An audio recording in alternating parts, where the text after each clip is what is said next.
Quando o Senhor Jesus chamou meu coração, não fez um convite descuidado ou impensado, não quis apenas ser gentil ou educado. Boa tarde novamente para quem chegou depois. Nós estamos estudando o livro Mulher 2. Vou apresentar ele aqui. Esse livro aqui, ó, Mulher 2. 10 elementos da feminilidade. Design interior. A gente já estudou na nossa igreja Mulher 1. E agora a gente continua no Mulher 2. Já estudamos alguns dos elementos. E aí eu vou trazer um resumo para vocês do que a gente já viu até aqui. Nós já estudamos 4 desses elementos. O discernimento foi o primeiro elemento, onde a gente estudou como é que podemos identificar as escolhas que glorificam a Deus, através da sã doutrina, pelo pensamento correto, através das Escrituras. O segundo estudo que a gente viu também, um outro elemento, a gente viu sobre a honra.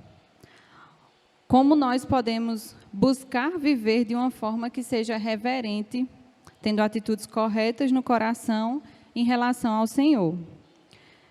Um outro estudo também, que foi o terceiro elemento, nós estudamos sobre a afeição, que é quando a mulher valoriza a sua família. Então, nós estudamos sobre os relacionamentos entre marido e filhos em amor com a família. Nós estudamos também sobre a disciplina. Esse foi o último estudo, né, que a gente fez, de como ser prudente nas escolhas de forma sábia e intencional. E a gente estudou bem claro, né, sobre o fato de ter domínio próprio. E hoje nós vamos estudar sobre um outro elemento, né, da feminilidade, que é a virtude, que é a pureza. Então, a mulher, sendo verdadeiramente feminina, ela é pura. Virtude e pureza são 2 lados da mesma moeda. Então, é a presença da pureza e a ausência de profanação. Podemos dizer que ela tem um coração e vida limpos, puros. Paulo escreve para Tito desafiando as mulheres especificamente a serem puras. Isso não quer dizer que os homens eles não devam ter esse compromisso, mas Paulo parece sugerir que as mulheres cristãs elas podem apontar o sentido da pureza de uma forma especial. E aí esse livro, ele tem como base Tito capítulo 2, versículos 3 a 5. E aí eu convido vocês a abrirem em Tito 2, do 3 ao 5.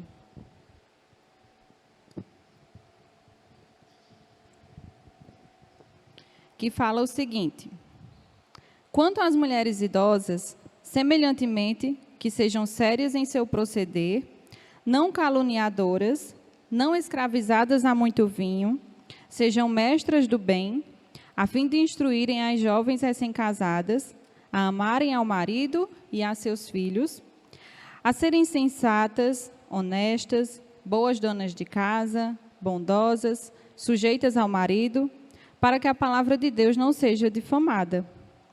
Então, a gente já estudou vários desses elementos que estão aqui presentes em Tito, capítulo 2, dos versículos 3 a 5. Hoje, a palavra que refere-se ao tema de hoje é honestas. Em algumas traduções, tem outros momentos também. Vou só pegar aqui uma cadeira para colocar a Bíblia. Vou pegar aqui, por favor. Só porque eu estou sem apoio. Obrigada, Estels. E aí a gente vai acompanhando melhor aqui. Então, esse tema de hoje, né, que é a virtude, a gente vai estudar sobre o sentido de pureza. Então, utilizando o exemplo de uma noiva, lá em Apocalipse 19, do 7 ao 8, fala o seguinte: alegremo-nos, exultemos e demo-lhes a glória, porque são chegadas as bodas do Cordeiro, cuja esposa a si mesma já se ataviou, pois lhe foi dado a vestir-se de linho finíssimo, resplandecente e puro, porque o linho finíssimo são os atos de justiça dos santos. Então, observe essa figura da noiva. A noiva, ela dá atenção especial à sua aparência. Ela quer ter certeza de que tanto ela quanto as suas vestes estejam imaculadas e belas para o seu noivo.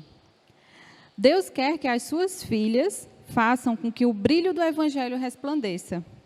E isso é possível quando nós, mulheres, nos assemelhamos à noiva, alegres em apresentar a Cristo as vestes espirituais, sem manchas nem rugas, brilhantes, limpas e puras. Então, a virtude é um dos elementos da feminilidade e nós vamos descobrir como é que nós podemos cultivar isso em nossa vida. O livro, para quem não conhece, ele é dividido em semanas. Cada semana tem 5 dias de estudo, né, dentro dessa semana. No nosso estudo bíblico aqui da nossa igreja, nós pegamos cada semana e estudamos esses 5 dias em um estudo só. E aí eu vou apresentar o primeiro dia de estudo que as autoras nos trazem. Elas trazem como título, mais que 99 elevado a 44% pura. E aí, para simplificar, né, até para a questão de interpretação em libras, vamos dizer que seja 99% pura. Esse título que as autoras trouxeram, ele se refere a uma marca de sabonete que foi desenvolvido em 1882, nos Estados Unidos, onde tinha sido comprovado cientificamente que este sabonete era o mais puro do mercado. Ele era 99% puro. 1% eram de ingredientes que não se qualificavam na pureza do sabonete. E a propaganda falava o seguinte, livre de impurezas. O sabonete Ivory, que é a marca, né, que as autoras trouxeram, é o produto com o qual as boas mães mantêm a pureza dos seus filhos. Tito 2:3 a 5, que a gente já leu aqui, né, fala sobre ser honestas. Nós podemos definir a palavra pura, honesta, né, como livre de sujeira, de não contaminação, não misturado. No grego, significa sem falhas, limpo, significa pureza moral, inocência, aquilo que desperta respeito, aquilo que inspira reverência. Considerando esse padrão de pureza do sabonete, que a gente viu aqui, qual é o estudante que não ficaria feliz em ter 99% de aprovação em uma prova? Diante da situação que a gente está aí no mundo, né, quem é que não teria mais segurança em dizer que a vacina seria 99% segura? A gente vê que 99% é muito bom, mas não é perfeito. Somente Deus é 100% puro, 100% bom, 100% perfeito, 100% limpo. Não há nenhuma imperfeição nem contaminação. Ele é santo, santo, santo. Deus quer que o seu povo compreenda o que é a santidade. Deus quer que a gente entenda que o pecado, de qualquer tipo, em qualquer forma, em qualquer grau, é uma afronta à santidade de Deus. E que não pode haver comunhão com um Deus santo e um povo pecaminoso. Mas Ele quer que o povo saiba que Ele é misericordioso, que podemos ser purificadas e se reconciliar com Ele. No Antigo Testamento, os sacerdotes eles precisavam ficar limpos através de cerimoniais, existiam cerimonialmente limpos, né? Eles precisavam passar por todo um ritual para se aproximar de Deus. E estar impuro era uma questão muito séria. Significava que não poderia ter comunhão com Deus. Qualquer tipo de contaminação que fosse retratada como pecado, os tornava impuros. E era então preciso fazer sacrifícios, derramar sangue de animais inocentes em lugar dos seus pecados. Só depois disso é que poderia haver uma aproximação de um Deus santo. E hoje, como é que nós podemos nos tornar puras e ter essa comunhão com um Deus santo? Hebreus 9, 13 e 14 responde essa pergunta. Hebreus 9, 13 e 14. Portanto, se o sangue de bodes e de touros e a cinza de uma novilha, aspergidos sobre os contaminados, os santificam quanto à purificação da carne, muito mais o sangue de Cristo, que pelo Espírito Eterno a si mesmo se ofereceu sem mácula a Deus, purificará a nossa consciência de obras mortas para servirmos ao Deus vivo. Somente por meio do sangue de Cristo, somente o sacrifício de Jesus purifica de todo o nosso pecado. Quando Jesus morreu no seu e no meu lugar, ele proporcionou, ele proveu uma limpeza, uma purificação de uma vez por todas. Aquela lavagem cerimonial que os sacerdotes faziam no Antigo Testamento não é mais necessária. Jesus nos concedeu uma pureza em nossa condição de pecadores. O sacrifício de Jesus cobre todos os pecados, sem você fazer absolutamente nada e sem você merecer. O sangue de Jesus torna você 100% pura aos olhos de Deus. Então, quando você aceita o sacrifício de Jesus na cruz por você, ao olhar, Deus olhar para você, Ele não vê mais o seu pecado, a sua pecaminosidade, Ele vê o sangue de Cristo te purificando. A única coisa que você precisa é acreditar em Jesus, se arrepender dos seus pecados, para que você possa ser purificada. Você já experimentou essa purificação? Precisamos entender também que não é só uma pureza posicional, não é só a partir do sacrifício que Jesus fez. Não paramos de pecar quando nós simplesmente somente acreditamos em Jesus. Continuamos nesse mundo pecaminoso e a nossa vida é cheia de pecados. Você precisa se arrepender dos seus pecados, acreditar em Jesus. E é preciso crescer também na pureza pessoal e prática, que é o processo de santificação. Cristo nos dá a vida eterna quando nós aceitamos o seu sacrifício por nós, para uma plena comunhão com Ele. E essa vida eterna, ela começa enquanto estamos aqui. Então, nós vamos sendo purificados a cada dia. Hebreus 10, 14 fala, porque por meio de um único sacrifício, Ele aperfeiçoou para sempre os que estão sendo santificados. E aí, com isso, nós chegamos ao dia 2 do estudo, que as autoras trazem como tema Love Canal. É o nome de um bairro chamado Canal do Amor, que foi um bairro idealizado para ser o bairro dos sonhos, que foi construído no estado de Nova York. Mas nem tudo corria muito bem por lá, não. Começou na década de 70, né? Por volta da década de 70, eles tinham construído esse bairro, e aí começou a aparecer um lodo escuro, infiltrando as paredes do porão das casas recém-construídas. E aí, então, passaram-se alguns anos, começaram a surgir doenças, algumas alergias inexplicáveis, começaram a surgir abortos espontâneos cada vez mais frequentes. Os bebês começaram a nascer com deficiências, deformações. Cerca de 56% dos nascimentos tinham algum defeito. E aí o que não se sabia é que aquele bairro ele tinha sido construído em cima de 21 mil toneladas de resíduos tóxicos industriais. E aí, fortes chuvas, né, naquela época, fizeram com que esses resíduos, com que essas toxinas chegassem à superfície. Em alguns lugares foram encontrados barris enferrujados e velhos nos quintais de casa. Então, o governo foi chamado, né, para intervir nessa situação. E aí foi lançada uma agência de proteção ambiental.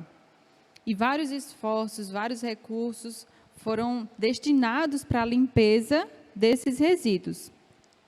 Agora imagine você encontrar um desses barris no seu quintal, na sua casa. O que é que você faria? Você se livraria dele? Encontrou lá, você se livraria dele, ficava satisfeito com isso e orgulhoso, né, de deixar aquele quintal limpo? ou você contrataria a agência, né, especialista em limpar aquilo ali para escavar tudo, expor toda a toxina escondida para que ela fosse removida. Mais para frente a gente vai responder uma dessas duas perguntas a partir do que vou explicar aqui. Vamos ler Mateus 23, 25 a 28.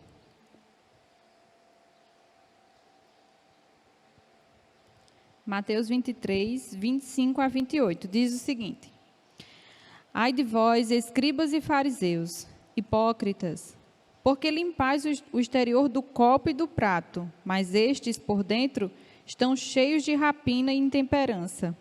Fariseu cego, limpa primeiro o interior do copo, para que também o seu exterior fique limpo.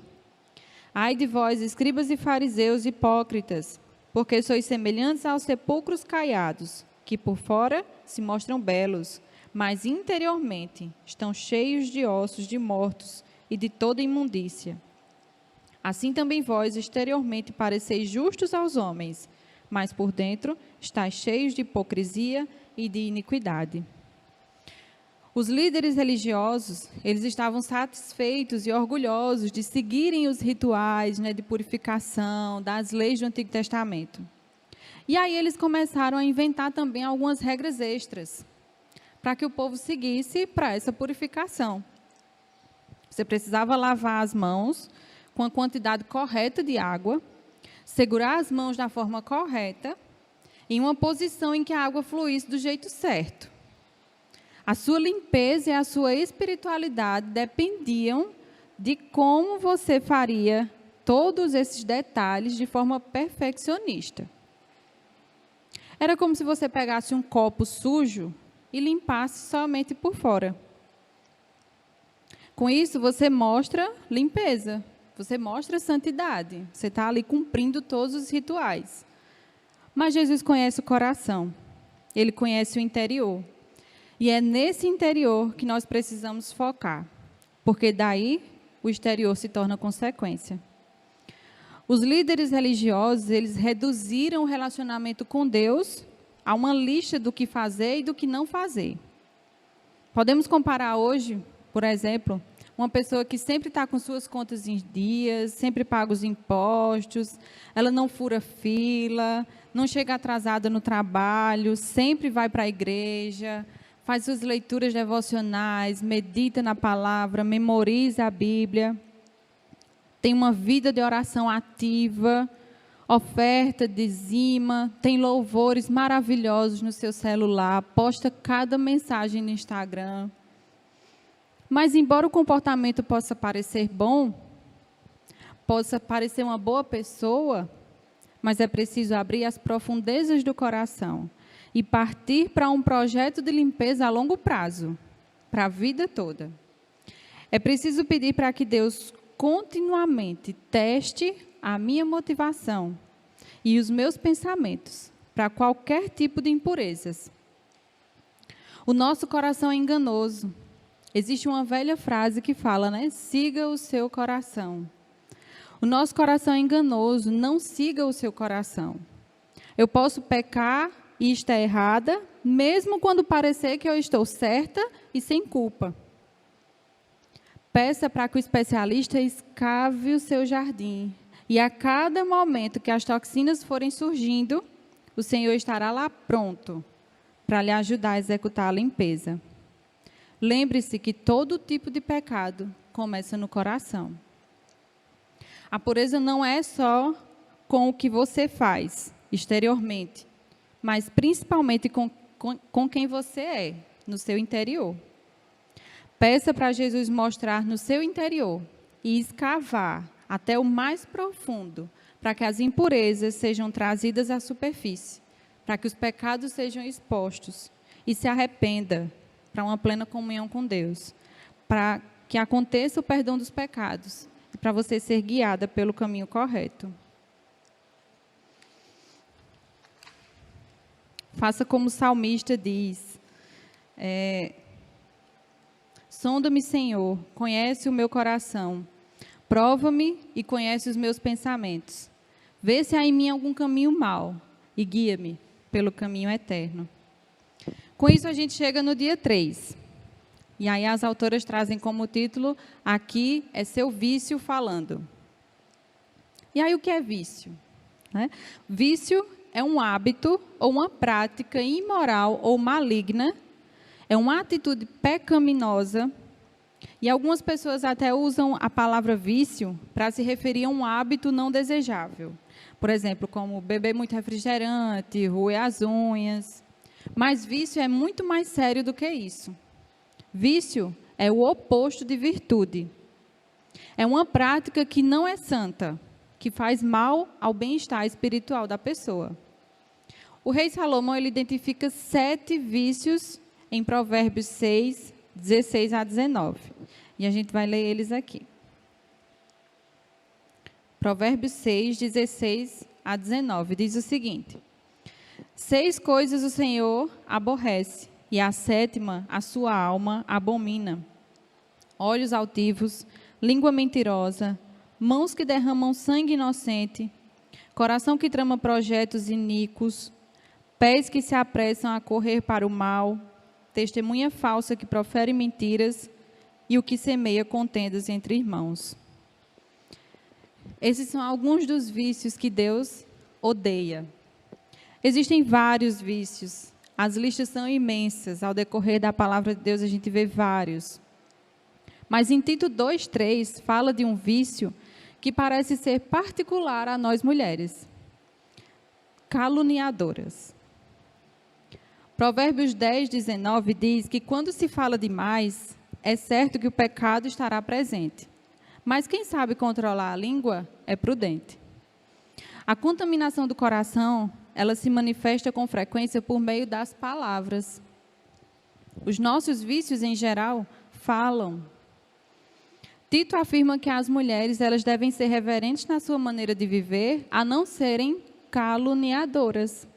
Algumas versões falam que não devem fazer fofoca maliciosa ou calúnia falsa. Ou aquela famosa fofoca santa. Não existe isso, tá, gente? Eu ouvi certa vez uma frase que diz assim: aquilo que você não teria coragem de falar na frente da pessoa, não fale para ninguém. O diabo, ele é um grande caluniador. Ele é o pai da mentira. Quando caluniamos, nós somos semelhantes ao diabo. Nossa fala se assemelha a dele. Deus nos deu uma capacidade magnífica de comunicação verbal. Os homens que afirmam, né? Infelizmente, Satanás gosta de transformar a sua força em fraqueza. Ele gosta de transformar a sua virtude em vício. Aqueles 7 vícios, né, que Salomão apresentou em Provérbios, 3 deles são referentes à fala. Língua mentirosa, testemunha falsa que espalha mentiras e quem provoca discórdia entre irmãos. Esse último, Deus abomina. Mas então o que é calúnia exatamente? É quando nós afirmamos algo que não é verdade sobre uma pessoa, em que aquilo causa danos ou provoca a difamação daquela pessoa, ou acaba com a sua reputação. É falar de uma pessoa com a intenção de feri-la, mesmo se a informação for certa. Então, eu sei alguma coisa sobre alguém e falo para outro aquela informação de uma forma que eu fira a reputação do outro. É você ser uma fornecedora de intriga ou escândalo. A calúnia é diabólica. Se desejamos crescer em virtude, é preciso não tolerar esse vício. Efésios 4, 29 diz assim: nenhuma palavra torpe saia da boca de vocês, mas apenas a que for útil para edificar os outros, conforme a necessidade, para que conceda graça aos que a ouvem. E aí a gente chega no dia 4. O tema é pura e casta. E as autoras nos trazem sobre a pureza sexual, pois o Senhor quer que nós sejamos puras em todos os aspectos da nossa vida. Castidade é uma palavra que hoje em dia a gente já não escuta tanto. Significa abster-se de atos sexuais que são contrários à moralidade. Isso, no caso das jovens solteiras, está relacionado à virgindade. E das casadas, se relaciona à fidelidade no matrimônio. E aí, quando falamos em castidade, talvez você já ouviu falar do cinto de castidade, que era um acessório de ferro, né, usado por esposas de cavaleiros medievais, para trancar sua jovem esposa, né, suas partes íntimas, garantindo a fidelidade dela até o retorno dele, né, das guerras. E as autoras fizeram uma pesquisa, né, para averiguar se isso era verdade. E elas descobriram que isso era um mito, era um boato. Na verdade, este cinto de castidade, de acordo com os historiadores, poderia ser representado como um simples cordão amarrado na cintura, como um sinal de fidelidade. No caso dos monges, esse cordão representava o seu voto de abstinência. O mito de considerar o cinto de castidade como um instrumento de opressão das mulheres, faz muitas pessoas considerarem a castidade feminina como algo antiquado, isso é do passado, opressivo, traz danos às mulheres. Mas a Bíblia mostra o oposto. A castidade indica fidelidade sexual para os casados e continência sexual para os não casados, e exibem o Evangelho de Cristo. A castidade é um símbolo profundo, poderoso e belo da aliança da união e da fidelidade. Um exemplo, o sexo entre um homem e uma mulher fora do casamento é um ataque à aliança de Cristo com a igreja.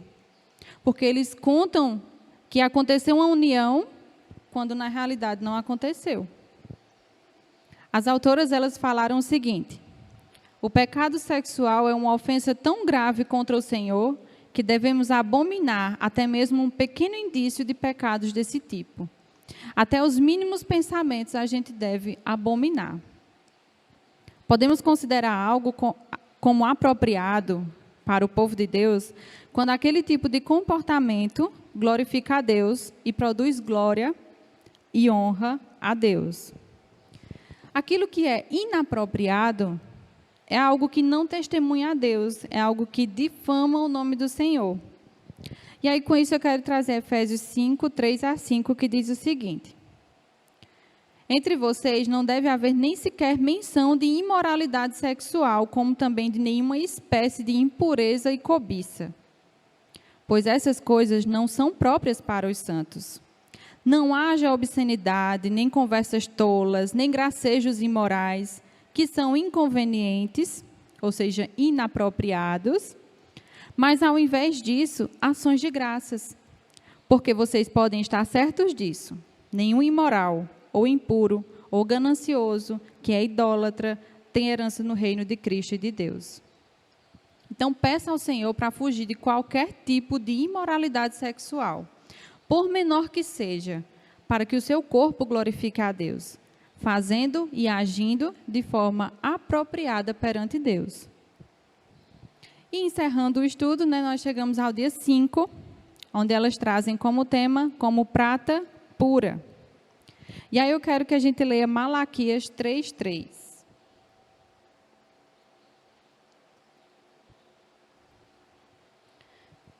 Malaquias capítulo 3, versículo 3, diz assim: pois nós também, outrora, eu vou ler a outra versão. Ele se assentará como um refinador e purificador de prata, purificará os levitas e os refinará como ouro e prata. Assim trarão ao Senhor ofertas com justiça. E aí, nesse estudo, as autoras trouxeram que aconteceu em um certo momento um grupo de mulheres que se juntaram para estudar sobre Malaquias. E aí elas chegaram nesse texto, capítulo 3, versículo 3. E aí, quando elas estavam estudando, elas começaram a se perguntar como é que essa comparação se aplicava ao caráter e à natureza de Deus. E aí uma das mulheres, ela se ofereceu para pesquisar, para estudar, para entender como é que acontece esse processo de refinação da prata. e repassar essas informações para as demais irmãs. E aí ela agendou um horário, né, para observar um artesão que trabalhava com prata. Não falou a razão, porque queria, né, fazer isso, mas só por curiosidade. No dia marcado, enquanto ela observava o artesão, ele pegou uma peça de prata, segurou no fogo e deixou aquecer. E aí esse artesão explicou que no processo, no refinamento da prata, é preciso segurar a prata no meio do fogo, onde as chamas são mais quentes, para queimar todas as impurezas. E aí a mulher pensou sobre Deus nos segurando da mesma forma, em algum lugar quente. O versículo diz que ele se assentará como um refinador e purificador de prata. E então a mulher perguntou a ele sobre essa necessidade de ficar sentado. E aí o artesão respondeu, sim, é preciso ficar sentado, mas não só sentar e ficar ali segurando a prata no fogo, mas também é preciso manter os olhos na prata o tempo todo, enquanto ele estiver no fogo. Se a prata passasse um pouquinho de tempo a mais do que precisava nas chamas, ela seria destruída. E aí a mulher então perguntou, como é que você sabe quando a prata está totalmente refinada? E aí o homem respondeu, sorrindo, isso é fácil, quando vejo a minha imagem refletida na prata. Talvez você tenha sentido Deus lhe segurando em algum lugar quente, em algum problema que aconteceu, ou então, enquanto ele revelava as suas impurezas. Deus não faz isso para te julgar ou para te condenar. Nenhuma condenação há para os que estão em Cristo Jesus. Então, não se sobrecarregue de culpa. Fique maravilhada com a graça de Deus. Alegre-se porque Cristo, apesar de você lutar contra o pecado, Cristo já garantiu a sua pureza. Você já está 100% pura e limpa diante de Deus. Deus te segura no fogo não é para te condenar. Você que é mulher cristã, mas é para revelar a imagem dele através da sua vida. O grande refinador e purificador de prata quer revelar a beleza dele em você e fazer com que você brilhe. Quando nós somos participantes da natureza divina, significa que temos tudo o que precisamos para uma vida de piedade. Tenho o poder de superar os vícios, tenho a certeza de que Cristo vive em mim, posso refletir a imagem de Cristo. 1 João 3,3 fala que todo aquele que nele tem esta esperança purifica-se a si mesmo, assim como ele é puro. Você passa a buscar manter um coração limpo e puro, não porque tem que fazer isso como uma obrigação, mas porque você quer. Desejar a virtude é parte da nova natureza, a natureza divina. A santificação é um processo, e esse processo só finaliza quando nós estivermos com Cristo. Aperfeiçoar a santidade significa avançar em direção ao alvo. 2 Pedro 1,5 fala em empenhar-se para acrescentar à sua fé a virtude. É um esforço movido pelo amor, através do Espírito Santo. E aí, como você pode empenhar-se em crescer em virtude? Pratique Filipenses 4, 8 e 9. Vamos ler.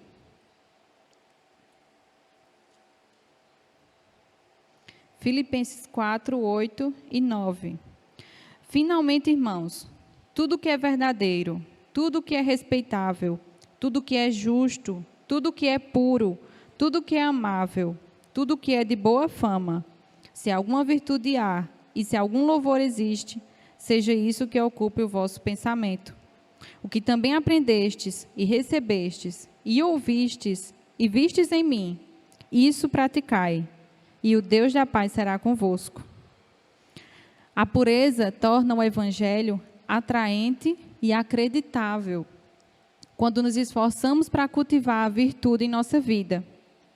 O refinador e purificador da prata irá revelar a sua beleza em nós, e outros poderão ser atraídos para amar e adorar a Deus, assim como nós.